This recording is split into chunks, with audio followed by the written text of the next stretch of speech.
Good morning बच्चों। आज अपन बात करेंगे कल वाले धान की फसल के आगे की जो बातें हैं वो अपन देखेंगे आज। कल हो गया था ना धान की फसलें। धान की फसल में क्या हो गया था?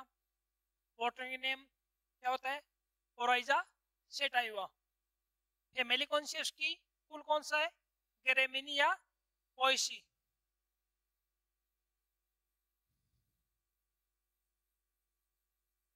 धान राइस। वानस्पतिक नाम क्या बताया था? ओराकिस सेटाइवा।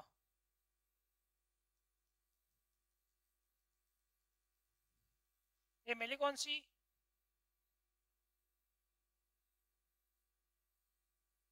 ग्रेमिनी या पोएसी। आगे बात करेंगे आप बीज दर की।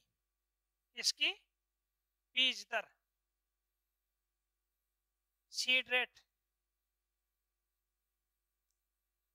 सीड रेट कितनी होगी? देखो, धान की जो अगर छिटकवा विधि से बात करें, छिटकवा विधि मतलब छिटक कर बुआई करते हैं तो 100 किलो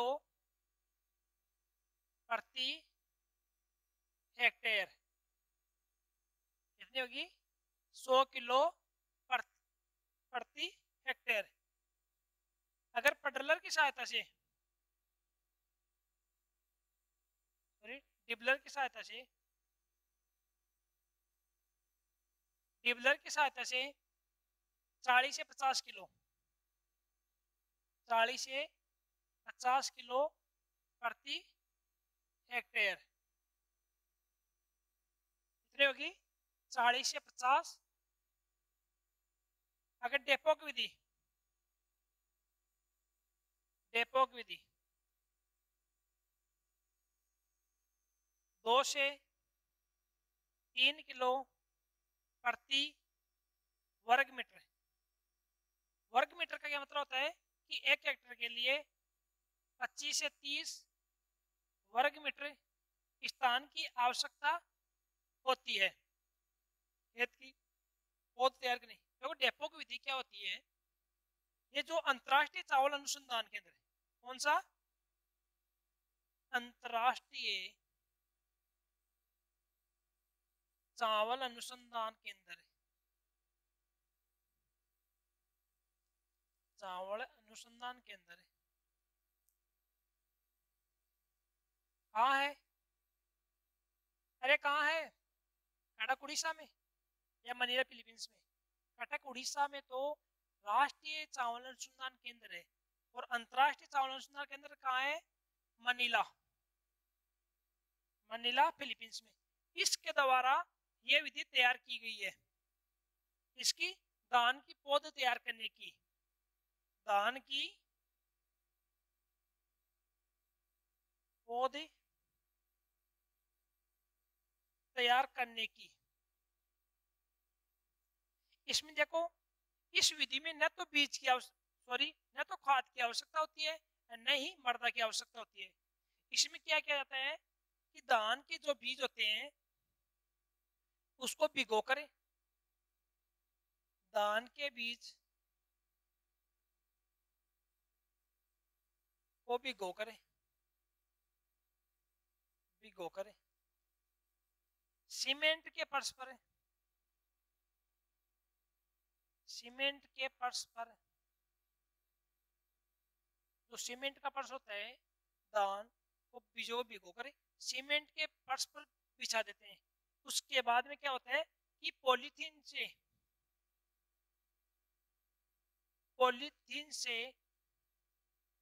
ढक देते हैं। क्या करते हैं? धान के बीजों को सर्वप्रथम तो भिगो लेते हैं, भिगोने के बाद में सीमेंट के फर्श पर बिछा देते हैं। बिछाने के बाद में पॉलीथीन से ढक कर चारों तरफ से बंद कर देते हैं कि उसकी हवा न तो बाहर आए और बाहर से अंदर न जाए। इससे क्या होता है कि उस स्थान का तापमान बढ़ जाता है। क्या होता है? तापमान बढ़ जाता है। तापमान बढ़ने से क्या होता है कि जो धान के बीज है वो अंकुरित हो जाते हैं। क्या? अंकुरित हो जाते हैं। इस विधि में 11 से 14 दिन के अंदर 11 से 14 दिन के अंदर पौध तैयार हो जाती है। दूसरी बात, इसमें खाद और बीज की सॉरी खाद व मृदा की आवश्यकता नहीं होती। आवश्यकता नहीं होती। आवश्यकता कहाँ हुई? आवश्यकता भाई खेत में कहाँ मिलेंगे? इसमें तो किसी कमरे में चावल के या धान के बीज को भिगो कर मृदा फर्श पर बिछा देते हैं। उसके बाद पॉलीथीन लगा देने के बाद में उसको बंद कर देते हैं और उसका तापमान बढ़ने से जल्दी अंकुरित हो जाते हैं। 11 से 14 दिन के बाद में फिर बीजों को अलग अलग करके धान की रोपाई कर देते हैं। इसमें होता क्या है, एक हेक्टेयर के लिए 25 से 30 वर्ग मीटर स्थान की आवश्यकता होती है और एक वर्ग मीटर स्थान में 2 से 3 किलो बीज की आवश्यकता होती है। एक वर्ग मीटर स्थान में 2 से 3 किलो बीज की आवश्यकता होती है। काफी बार एग्जाम में आया हुआ है। बीज दर की बाद में बात करेंगे। कितनी होती है बीज दर? छिटको विधि से 100 किलो। कितनी? 100 किलो। डिबलर, डिबलर का मतलब जो बुआई पेटी का होती है उसे डिबलर कहते हैं। उसकी सहायता से 40 से 50 किलो प्रति हेक्टेयर। एक होता है डेपोक विधि।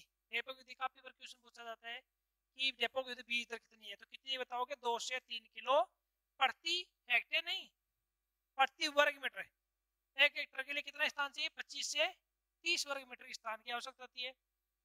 काफी बार क्वेश्चन ये भी आता है कि डेपोक विधि कहाँ से विकसित की गई है, तो कहाँ से विकसित की गई है? अंतरराष्ट्रीय चावल अनुसंधान केंद्र कहाँ है? मनीला, फिलीपींस में। और राष्ट्रीय चावल अनुसंधान केंद्र कहाँ है? राष्ट्रीय चावल अनुसंधान केंद्र कहाँ है? कटक, उड़ीसा। कहाँ है? कटक, उड़ीसा। कटक, उड़ीसा। बीज दर के बाद में आएगा बीज उपचार।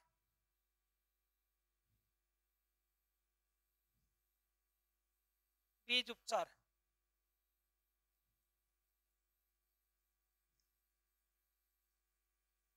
Seed treatment. सीड ट्रीटमेंट क्या था? बीज उपचार। देखो, बीज के धान के बीजों को पहले तो खरपतवार के बीज निकालेंगे। खरपतवार के जो मृत बीज होते हैं, हल्के बीज होते हैं, उनको निकालने के लिए क्या करते हैं? 2%, कितने?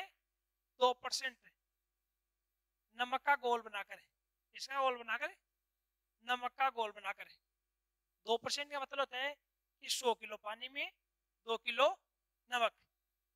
नमक का घोल बनाकर उसमें धान की जो बीजों को डुबा देते हैं। डुबाने के बाद अच्छी तरह हिलाने के बाद में जो ऊपर तैरने वाले बीज होते हैं, जैसे खरपतवार के हल्के बीज होते हैं, और जो मृत बीज होता है उसका बीज हल्का होने के कारण ऊपर आ जाते हैं, उनको उठा देते हैं। उसके बाद में बीजों को सुखा देते हैं।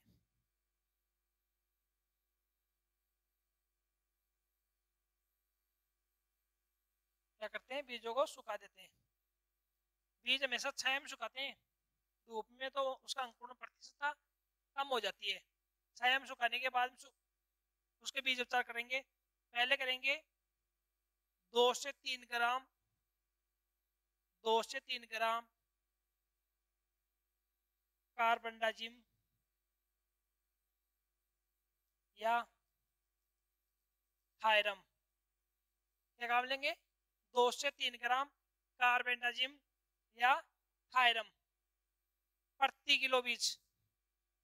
प्रति किलो बीज को उपचारित करते हैं। देखो, किसी भी फसल के बीजों को उपचारित करने की एक विधि होती है FIR। इसी क्रम में ही बीज का उपचार करते हैं। एप का मतलब होता है फंजीसाइड। फंजीसाइड, फंजीसाइड का होता है फफूंदनाशक। फफूंदनाशक। तो कभी भी कोई बीज उपचार करते हैं तो सबसे पहले कौन सा काम लेंगे? फफूंदनाशक, जैसे कार्बेंडाजिम, थायरम, कैप्टोन, मैंकोजेब। उसके बाद इंसेक्टिसाइड। इंसेक्टिसाइड मतलब कीटनाशी। फिर राइजोबियम। क्या है? राइजोबियम।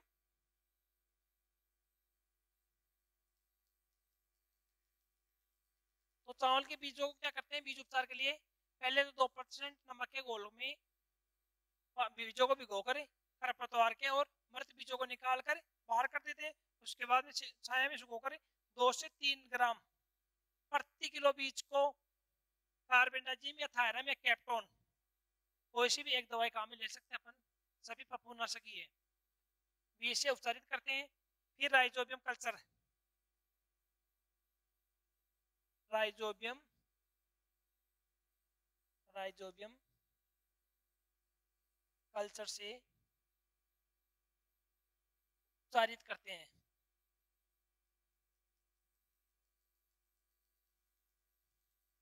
राइजोबियम जो कल्चर होता है उसमें करते क्या है, थोड़ा पानी में गुड़ की मात्रा लेके और इसका प्रति हेक्टेयर में तीन पैकेट। कितने पैकेट? 3 पैकेट। एक पैकेट 200 ग्राम का आता है। कितने ग्राम का? 200 ग्राम का। तो 3 पैकेट के लिए कितना हो गया? 600 ग्राम। गुड़ में पानी का जो घोल बनाकर, घोल क्यों बनाते गुड़ में? कि वो आसानी से इस राइजोबियम कल्चर उसके बीज पर आसानी से चिपक जाए।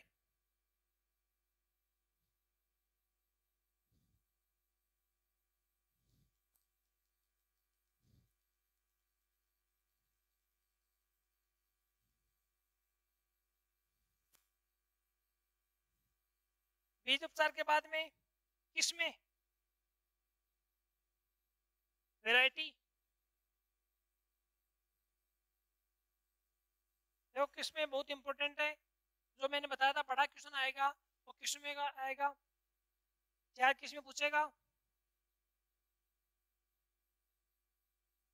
और चारों 1 नंबर की।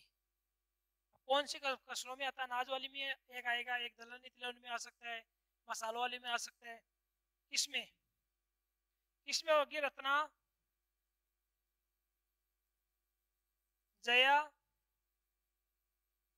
चंबल, बासमती,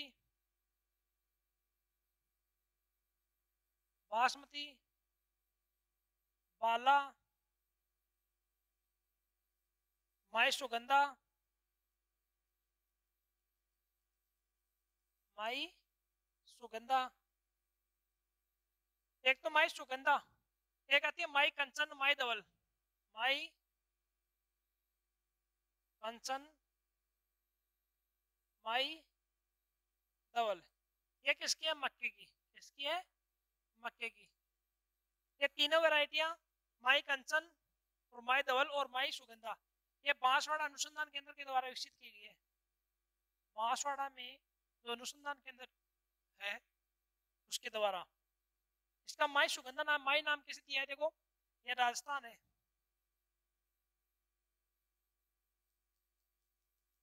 ये अपना राजस्थान है। यहाँ पे डूंगरपुर है और यहाँ पे बांसवाड़ा। माई नदी ये एमपी से निकलकर ऐसे राजस्थान में बांसवाड़ा में प्रवेश करके डूंगरपुर से निकल जाती है, करेका को पार करके। ये करेका होती है यहाँ पे। तो यहाँ पे जो बांसवाड़ा है यहाँ पे कृषि अनुसंधान केंद्र है। बांसवाड़ा का कृषि अनुसंधान केंद्र और यही माई नदी निकलती है। तो इसी के नाम पे गया है उन्होंने क्या, माई सुगंधा चावल की वैरायटी के लिए। कौन से? बांसवाड़ा कृषि अनुसंधान केंद्र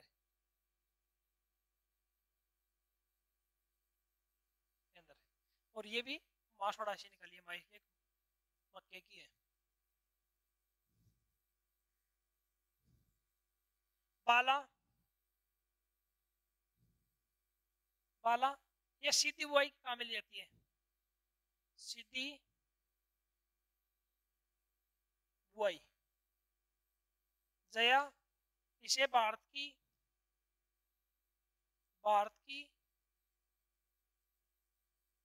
जादू दान कहते हैं। क्या कहते हैं? भारत की जादुई दान। फिर है IR8 कावेरी,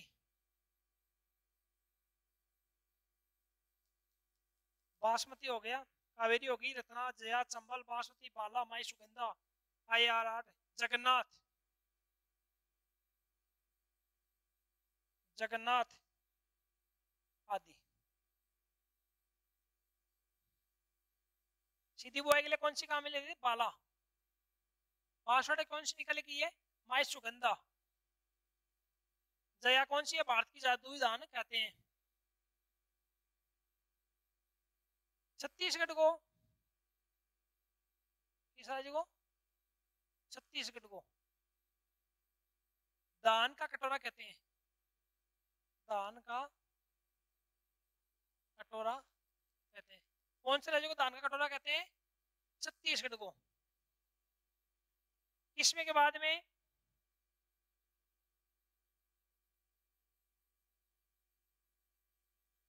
खाद व उर्वरक। देखो खाद व उर्वरक की बात करें तो अपन जो ग्रेडिंग होती है सिस्टम NPK, NPK, N का होगा नाइट्रोजन,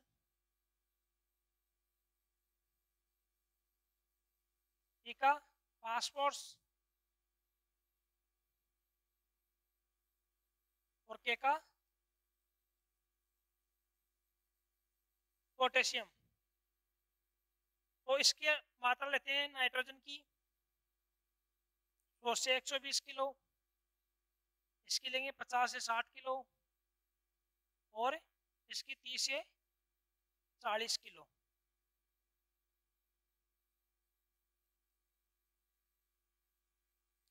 कितनी लेंगे प्रति हेक्टेयर है? प्रति हेक्टेयर, एक हेक्टेयर के बाद 100 से 120 किलो नाइट्रोजन, 50 से 60 किलो फास्फोरस और 30 से 40 किलो पोटेशियम।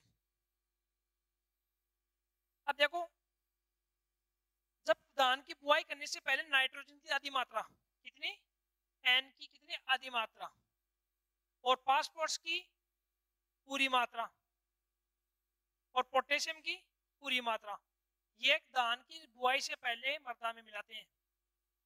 धान की बुआई से पहले मृदा में मिलाते हैं। धान की बुआई से पहले फास्फोरस की पूरी मात्रा दे दी, पोटास की पूरी मात्रा दे दी, लेकिन नाइट्रोजन की आधी मात्रा देते हैं। शेष आधी मात्रा को 2 पर देते हैं, 2 पर देते हैं। कब? एक तो जब कल्ले निकलते इस वक्त या दूध या अवस्था में, दूसरी सिंचाई के वक्त कभी भी खड़ी फसल में देते हैं, खड़ी फसल में। खड़ी फसल में उर्वरक देना क्या कहलाता है? एक तो होता है खड़ी फसल में, खड़ी फसल में, खड़ी फसल में उर्वरक देना क्या कहलाता है? फर्टिगेशन। क्या कहलाता है? फर्टिगेशन। क्यों कहते हैं? देखो खाद का क्या होता है, सॉरी उर्वरक का क्या होता है? उर्वरक का होता है फर्टिलाइजर, फर्टिलाइजर। और जो सिंचाई की मीनिंग होती है वो होती है इरिगेशन। क्या होती है? इरिगेशन। तो खड़ी फसल में उर्वरक देना, देना कौन सा है उर्वरक? और किसी के साथ देंगे, सिंचाई जल के साथ। तो फर्टी का तो यहाँ से फर्टी और इरिगेशन का इरिगेशन, तो क्या हो गया फर्टिगेशन। एक होता है हर्बिसाइड, हर्बिसाइड होता है खरपतवारनाशी। हर्बिसाइड क्या होता है, खरपतवार नाशी, इसे कहते हैं हर्बिगेशन। सिंचाई जल के साथ जो भी खरपतवारनाशी होते हैं उसे क्या कहते हैं हर्बिगेशन। क्यों, हर्बिसाइड से हर्बिगेशन बनाना।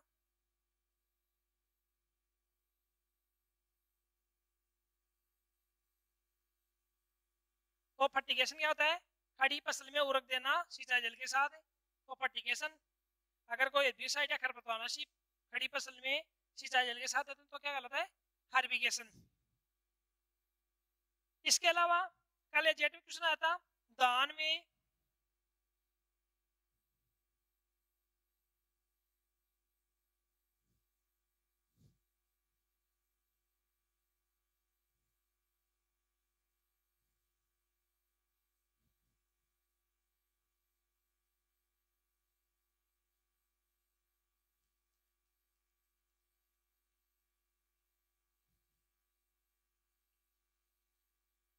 देखो दान में पौधे, दान में पौधे पौधे नाइट्रोजन को किस ग्रहण में करते हैं,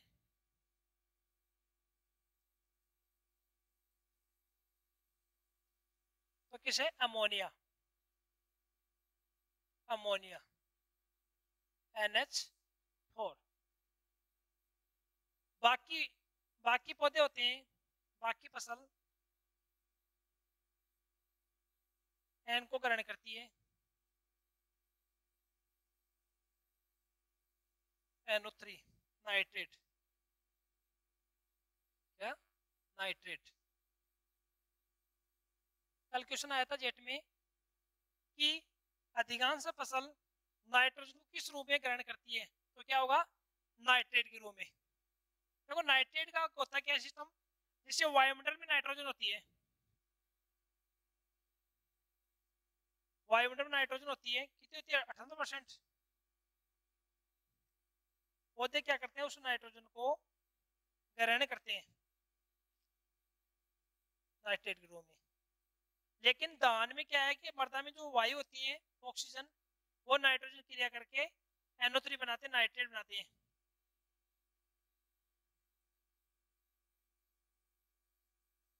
ये अभिक्रिया नाइट्रोजनीकरण कहते हैं, नाइट्रोजनीकरण कहलाती है। लेकिन धान में क्या पानी भरा रहने से, धान में पानी भरा रहने से नाइट्रोजन की क्रिया नहीं हो पाती, नाइट्रोजन की क्रिया नहीं हो पाती। तो इसलिए पौधे अमोनिया के रूप में, अमोनिया के रूप में ग्रहण करते हैं।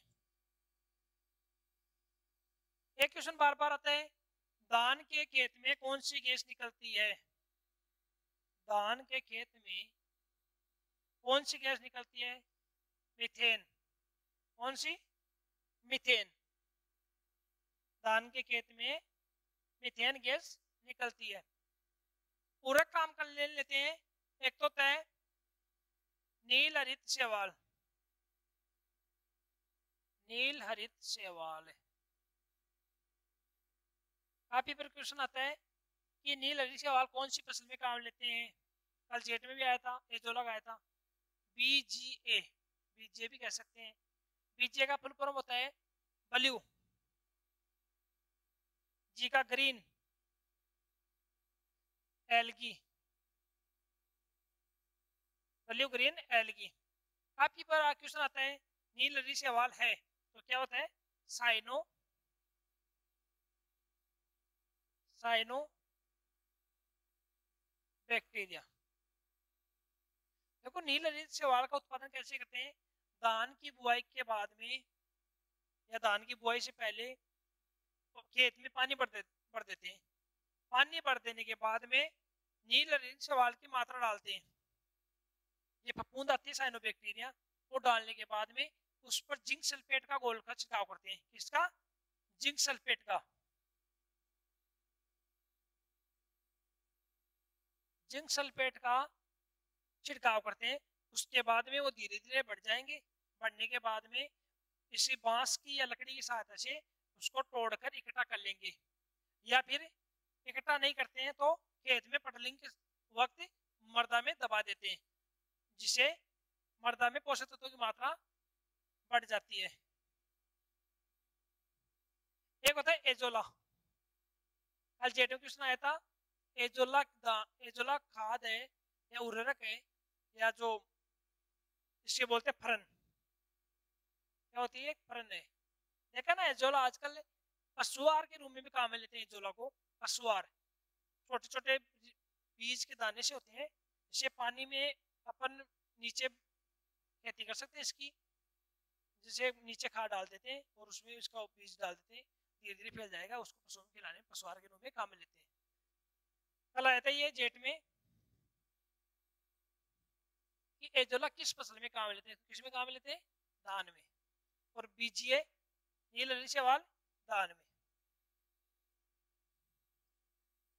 धान का देखो, बुआई के समय 25 किलो जिंक सल्फेट काम में लेते हैं। या जिंक सल्फेट क्यों? कि धान में मुख्यतः खेरा रोग काफी पर क्वेश्चन आ चुका है, कल भी आया था जेट में ही। धान का खेरा रोग किसमें होता है? धान में। या किसकी कमी से होता है? किसकी कमी से होता है? जिंक की कमी से। किसकी कमी से होता है? जिंक की कमी से। जेडन जिंक की कमी से होता है। कल आया था ये नेनी नामक का वैज्ञानिक था, उसने सर्वप्रथम इसकी खोज की थी।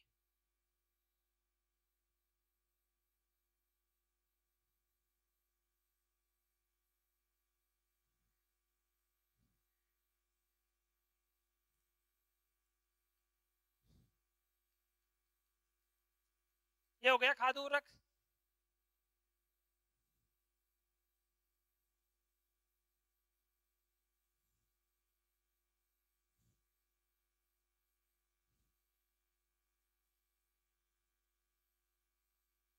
खाद उर्वरक के बारे में अपन बात करेंगे। बुआई की विधियां। बुआई की विधि के बाद में सिंचाई। सिंचाई के बाद में अंतराकृषि या निराई गुड़ाई बात कर सकते हैं, बोल सकते हैं अपन अंतराकृषि या निराई गुड़ाई। खरपतवारनाशी कौन से काम में लेंगे, उसके रोग कौन कौन से हैं, उसके कीट कौन कौन से हैं, उसकी उपज कौन सी है। फिर उसके बाद में अगली क्रॉप पढ़ेंगे, गेहूं या जो भी